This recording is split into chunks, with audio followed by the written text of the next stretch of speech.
What's up, guys? It's your boy Looney, and it is the weekend, so the markets are closed, but we could see crypto is slowly creeping back into the green today, but things are still precarious because over the past few days, US and China, the trade tensions have reignited. Tariffs were threatened, and rare earth export controls came into play. In this video, I want to break down what's happening right now and how those headlines are affecting the market and what you should be watching closely market open this Monday. But before we get into it, quick shout out to the Discord. It is free to join, and I also offer a premium membership for $8 a month, and it gives you access to one-on-one coaching, trade callouts, my option selling course, I do giveaways, and more. You can check it out. All the links that are in the description. But let's actually rewind a few days because October 10th is when Trump announced a proposal of 100% tariff on Chinese imports. And this would be effective November 1st. And in response to this, the response was to China's new rare earth export overall control. And this announcement triggered a major sell-off. We could see my account is down 3%. But at one point, I was up to around 70% and then dropped around 8%. And it's pretty crazy to just lose all that in 1 week. And obviously, tech names, crypto, and the S&P were all affected by all this news. We also saw some liquidations from leverage from crypto, and overall, a lot of momentum to the downside. But if we go back to just China in turn, they did push back and they actually defended its export restrictions and basically saying that the threats from the tariffs were hypocritical and warning retaliation if provoked.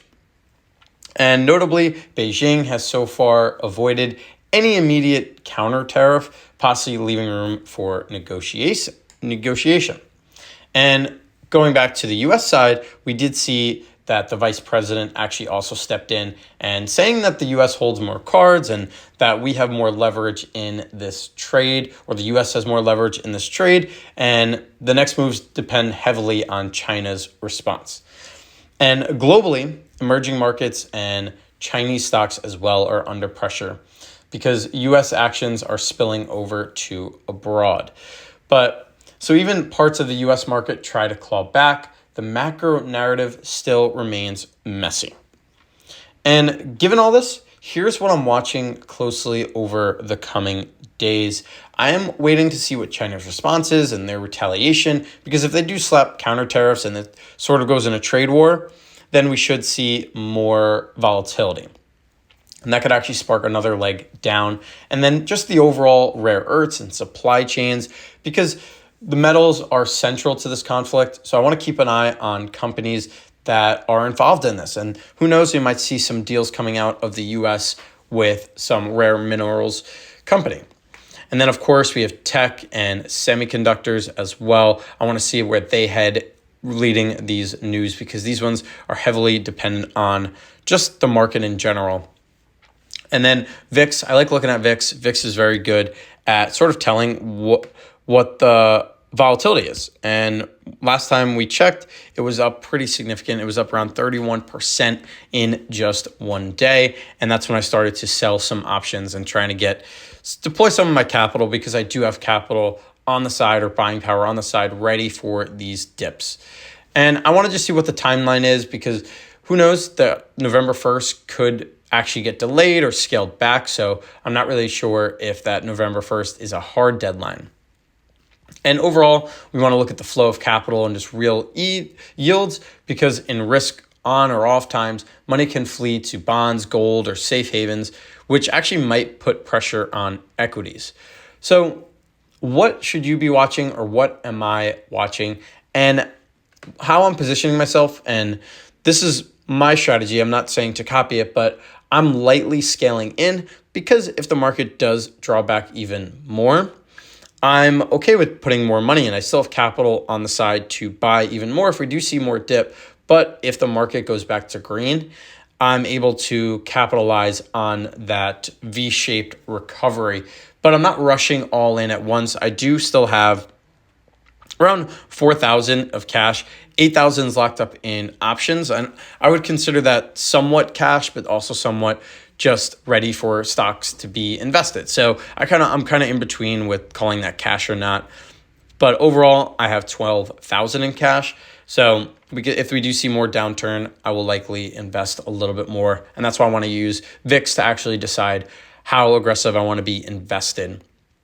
And that's the second point, is to sell puts. I was just talking about a lot of options, and I opened up a bunch of trades. I have Zeta, I have leverage Tesla position, I have Webull, I have Open, I have another Webull, I have an ABTC company that I have a sell put on. So with these dips, they bring opportunity, especially when volatility surges, and that's perfect time to sell cash secured puts on names that I want to own at a cheaper discount.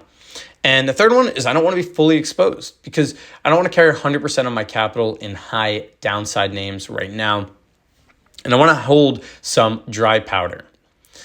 And fourth is I do want to hedge. Keeping cash is a hedge, but I am also hedging with covered calls. I have covered calls on Riot and SoFi, as well as other companies. And these are a slight hedge to the downside. Even though they are bullish strategies, these do help when there is a pullback, or if the stocks have been running too hot and then they eventually pull back slightly.